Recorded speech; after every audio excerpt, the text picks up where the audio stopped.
kas ir kaņepju sēklu eļļa? To mēs iegūstam no kaņepju sēkliņām, protams. Šādi izskatās mūsu kaņepju sēkliņas. Un kaņepju sēklās ir 30% šīs te eļļas, pārējais ir proteīns un šķiedrvielas. Un šādi te tumši zaļā krāsā parasti arī izskatās kaņepju sēklu eļļa. Kaņepju sēklu eļļas vērtīgās īpašības ir omega 3 un 6, kas ir šajā eļļā labi daudz.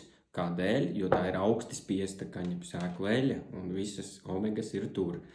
Tātad tas ir vērtīgi jūsu sirdsdarbībai, viennozīmīgi. Tātad, kā mēs lietojam kaņepju sēklu eļļu? Katru rītu mēs pamostamies, paņemam karotīti un apēdam. Šis ir visvienkāršākais, kā to visu darīt. Tātad nāk klāt pusdienu laiks, mēs pagatavojam salātus un varam pievienot kaņepju sēklu eļļu tiem. Un tas piešķirs viegli foršu riekstainu garšu jūsu salātiem. Tātad šādi mēs varam pagatavot. Un vēl kaņepju sēklu eļļu mēs varam izmantot skaistumkopšanai. Ja jūs daudz darbojaties ar rokām un jums ir sausa āda, jūs varat viņu mitrināt ar kaņepju sēklu eļļu. Tātad jūs redzējāt, cik daudz un dažādas lietas varam izdarīt ar kaņepju sēklu eļļu.